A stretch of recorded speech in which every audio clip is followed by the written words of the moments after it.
Loneliness. Are you alone? Is that why you listen to me today? Well, if it is, welcome to Kufi Eyo Honest Weirdo.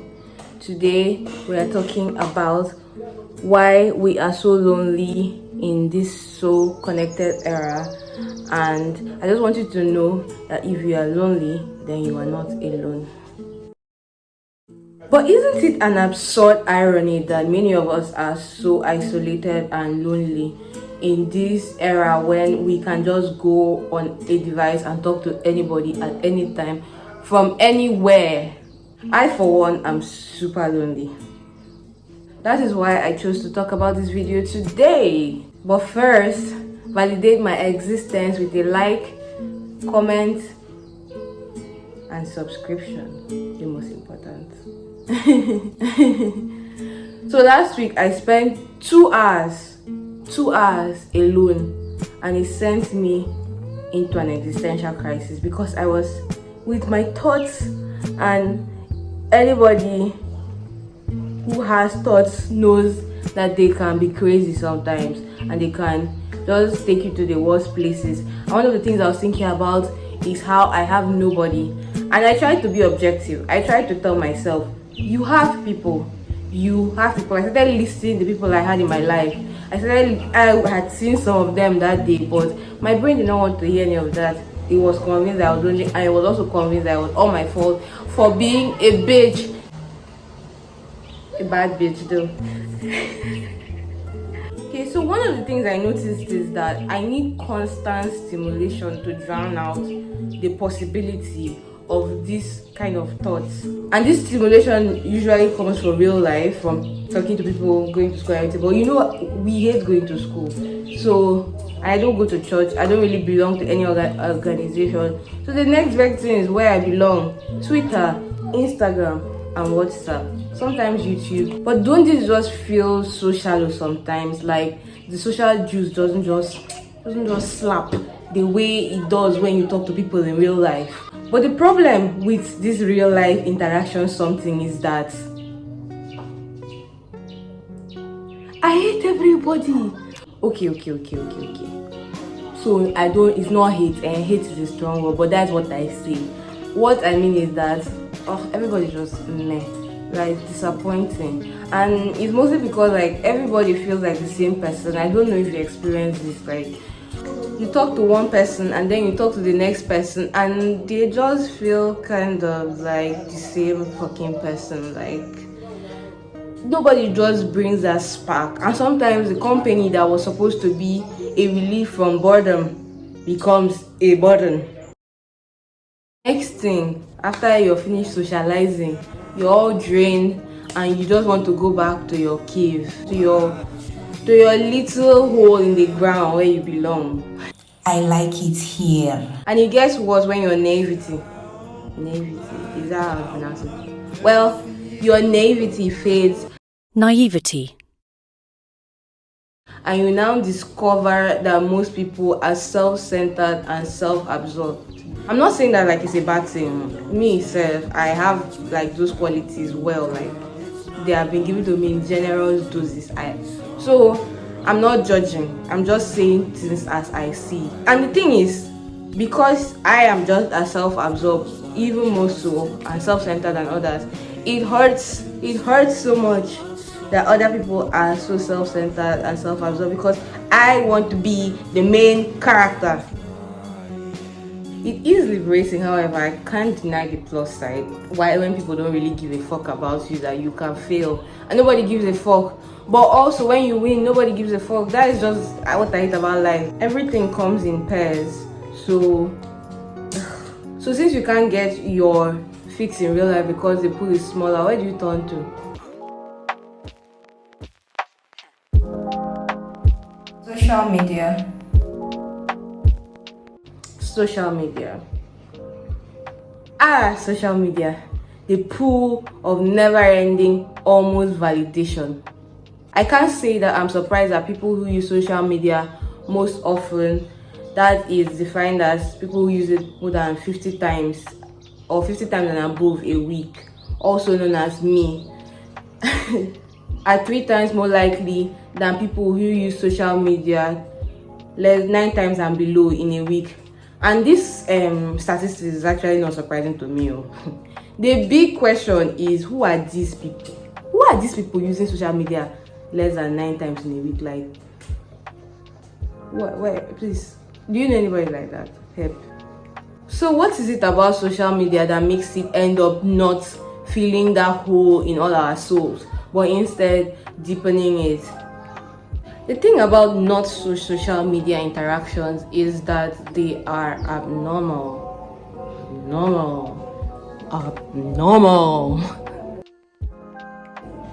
Can you go up to a random person on the street or in a cafe and not be a weird Nigerian man and just start a conversation? How often do you do that? Like, even if you know someone that knows them, but you don't know them well and they don't know you, would you actually go up and start talking to them? It's just more daunting to do that than to leave an insulting comment under a stranger's tweet. So from that alone, you can already see that social media interaction is a little bit very abnormal. Another thing strange about social media people is that they are not really people. They are more like brands. People have this idea of how they want to present themselves on their social media page, and so they curate their timeline to fit into that idea. And their online personalities, how they respond to their DMs, how they respond to their comments, fit into this idea. So you don't get to experience three-dimensional people. Instead, what you get are pretty ones and zeros. Did you get it? Aside from social media deluding you into thinking that what you see is what really is, the online world may sometimes feel like a minefield of potential triggers. The worst for me is Twitter, where everybody is like constantly virtue signaling, including me. So how we do this is by shitting on other people that just have an opinion that is just slightly different from us. If that person was in real life, we would not be as offended as we are, but because we have to perform our virtue for others to see, and there are so many things to get offended about because people are just absurd on that app. There are other things that are also triggering but most subtle. One of them is, why the fuck is my crush no longer viewing my stories? How can I be better? Tell me how can I be better? I will do better. View my IG stories. I love you. And also not liking your posts anymore. Like, you want me to show skin? I will. I'm just a DM away, okay? What's wrong with me? Okay, then there are the so-called friends that go to parties without you, and okay, fine, we have never met, but why would you go and be having fun without me? Meanwhile, I'm here left with my thoughts, ruminating on how I spilled a drink that one time in 2014. Sometimes they're even your friends in real life, but it was the party of someone you don't actually know, so they could not invite you. But it doesn't change the fact that you're hurt. But you can't actually voice out that hurt because that is kind of lame and so off-brand. As time goes on, your friends, followers, or as I like to call watchers, stop feeling like a community. They don't even care about you anymore because they have met somebody else that's more interesting on their social media. They just become echoes of rejection and loneliness. So what's the solution? How do you stop feeling like last week's bread? These feelings of isolation can severely affect our mood and happiness, and I don't even know how people were coping in countries that actually enforced their lockdown last year. How? That would have driven me nuts. There are things you can do to stop feeling so lonely. First, you have to differentiate between loneliness and solitude. Why am I feeling lonely when I actually don't want company? One way to solve that problem is by realizing that there's a difference between solitude and loneliness. Solitude can feel calming and deep and all of that, peaceful, and you can use it for so many things, while loneliness can just be wasteful and anxiety ridden. So you have to change your mindset. We have to change our mindset. Number 2, get your ass out of your head. Get your head out of your ass. Well, my ass is in my head sometimes. And care for someone else for just a few days, just a few months, just a few years. I personally won't be taking this advice because I'm a narcissist. But if you actually care for and nurture others, even pets, even plants, you might actually feel less lonely. So you could try that if you're feeling lonely. You can also try to actively connect with people. Something that I also won't be doing because of brand. Like, knock on your neighbor's door. I don't talk to my neighbors, and that is why I have this problem. I'm giving advice I can't take. That is life. But let me just share it in case you want to do better than I do. Anyway, reach out to people, keep in touch with that friend, talk to that family member, knock on that neighbor's door. Just invite your neighbor over for lunch or dinner. It's not that deep, but it kind of is because I'm a bad bitch. My ass fat. Anyway, that is, if you like, take it. If you like, those, let's just continue living our lonely life. Then you need both a social circle and a partner. I don't have a social circle, but I have a partner at least, so I'm better than you. Is it okay that I'm saying this? Because I don't know what space you are in right now, but I make jokes out of everything. I am not sorry. So I know that this one I don't even know if it's possible, because the whole reason why you're on this field is that, aside from the people that do it as a favor to me, is that you're lonely.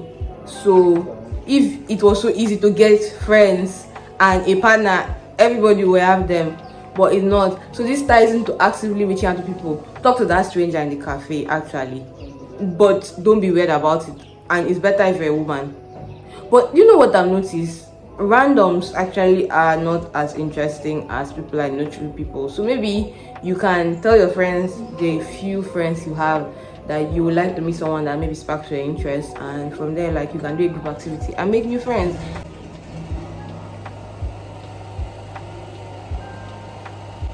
Another thing that is helping me a lot with my loneliness right now is creating.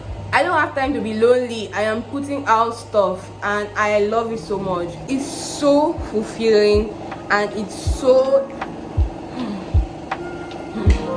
Just try it. Though I know that it's scary putting yourself out there, but if you feel like you have something to offer the world, try it. It will fill your days up. Like, it's like, okay, having hobbies to fill your days up, and you will not be so dependent on company for entertainment, which is actually a little bit selfish if you think about it, because why are other people your source of entertainment? Fall in love with things the way I have. My precious. Anyway, I don't know if, at least maybe this video has made you feel less lonely. I don't know if it was funny. I don't know. If you like, if you enjoyed this video, share it with somebody if you feel like they will enjoy this content, and tell me what you do to reduce your loneliness in the comments, and if this video was of help to you. And that is me signing out. Remember to subscribe to Kofi Ayo, and bye.